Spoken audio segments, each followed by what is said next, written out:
I just got done watching Saturday Night Live main event, and it was not good, which has been very consistent with this pay-per-view. The night started off with Cody Rhodes versus Drew McIntyre for the Universal Championship, with a special stipulation that Cody Rhodes did not have champion's advantage, which means if he was disqualified or counted out, he would lose the championship, which they did use this rule for suspense in the match, but it ultimately meant nothing, which was a constant theme of this entire rivalry, and especially this match, where everything that happened meant nothing. Multiple times in the match, Cody Rhodes acted injured, which I thought he was maybe faking an injury, and this was going to be a big heel thing that he does, where he fakes an injury to get one up on Drew McIntyre, but I guess he just was injured, because he tried to do his Cody Cutter off of the top rope, but then his knee buckled, and I thought that was a fake injury, but he just got up, did the Cody Cutter, and his knee was hurt again, I guess. It ultimately meant nothing though. Drew McIntyre didn't try to capitalize on it. It was just a weird moment and meant nothing. They tried to tell a story of Cody Rhodes doing a heel move, something a bad guy would do, as they try to slowly shift Cody Rhodes into a heel. But what happened was Drew McIntyre brings the championship into the ring, trying to use it. Cody Rhodes obviously reverses, not letting him. And there's a moment when the ref is down. Cody Rhodes looks over, sees the ref is still down, and then does a DDT to Drew McIntyre on the championship, which is not cheating or a heel move in my opinion, because he didn't go and get the championship. It was Drew's fault that was even in the ring.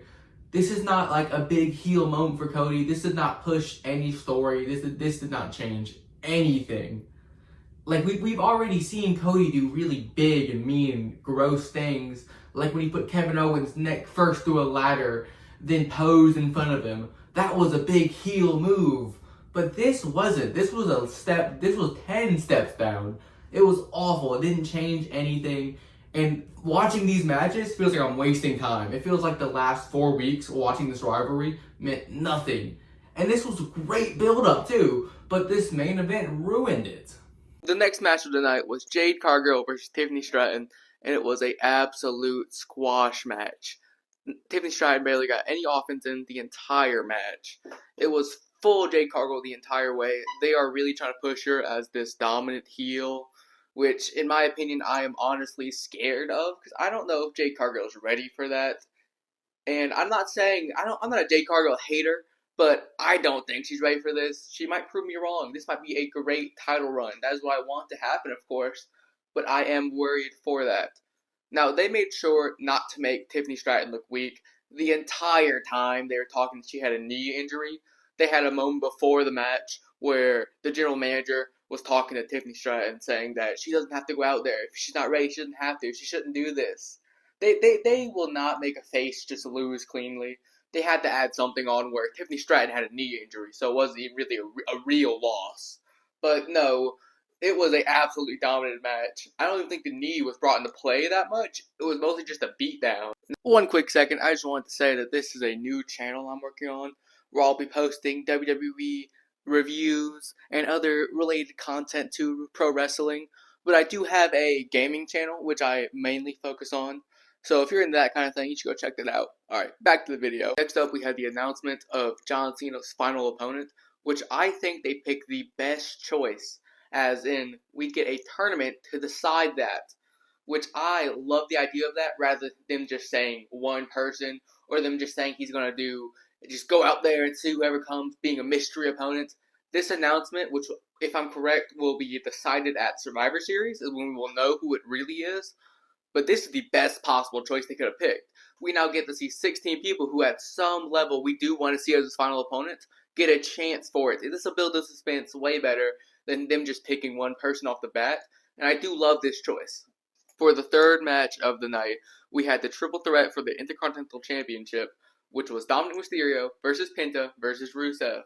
I truly thought this would be the last night we got with Dominic Mysterio as our Intercontinental Champion, but I was wrong again. I thought this was going to be it for him, but he is continuing this gimmick of being the next Eddie Guerrero, which in my opinion, I don't even think he is the next Eddie Guerrero. I think he's gone past that now. Tonight he pulled off a stunt to where Rusev had a submission on Penta in the middle of the ring, and instead of running in to break it up, he rings the bell, making Rusev drop the submission, thinking he had won. That's something that's so genius that I would have never thought of ever seeing.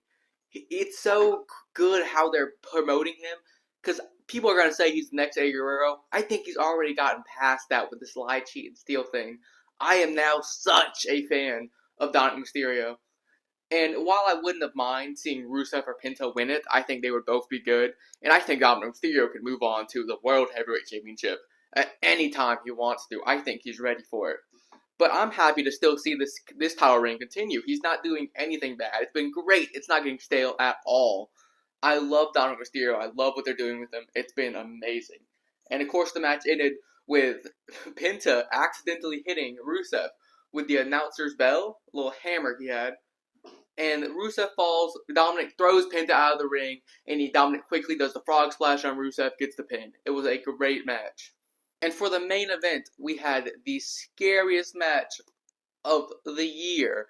Not because of some crazy spots, but it was scary because Jey Uso almost won the championship again, and that was terrifying. And of course I'm talking about Jey Uso versus CM Punk for the World Heavyweight Championship. This match was terrifying. No one wanted to see Jey Uso win. Me personally, I'm not a Jey Uso hater. I think Jey Uso has some things he should work on, but that's it. I do love CM Punk, and every single fan in the world wanted CM Punk to win this. No one wanted to see Jey with that belt again. That was obvious. It was made clear in the match. And it was a decent match. Jey had a couple botches, which is starting to get per usual. And it was rumored that he was drunk during the match, which I'm not saying that's true or false, but if people think you're drunk during your match, something's up. We had a move steep spot, which I always love when the components take each other's finishing moves. I always think it's a great spot. I love it. Where Jey Uso hit CM Punk with a go to sleep, which looked really good. And then CM Punk might have hit the worst spear of all time. I was watching this match so closely because I wanted to make a funny moment where I could say Jey Uso did another extremely bad spear. But no, this time was CM Punk who hit the worst spear I've ever seen. It looked more like a running shoulder block to the groin. It wasn't very good. To be fair, he didn't get he had maybe 2 steps, no momentum, and he was on the ground too, so he didn't have the best setup for it. But God, it was bad. It was worse than anything Jey Uso's ever done. So maybe Jey Uso isn't that bad at his spears. The match ended with CM Punk hitting his go to sleep and beating Jey Uso. Thank God! And now, a word from Jace. Jey Uso! That match was so inexplicably bad that my house spontaneously caught on fire and killed my entire family! How about, instead of drinking before your match that you know you're gonna lose, you go work on your shitty-ass terrible spear! What, man? How is it so difficult to just land on your stomach? You don't land on your knees! It's trash! And then let's not even talk about your Instagram post! Y'all win. You're corny! You're trash! My God. I was having a fucking migraine watching that shit! It was so bad! Now I'm going to a funeral for all 5 of my family members after the house caught on fire because of you! No, yeet! No, yeet!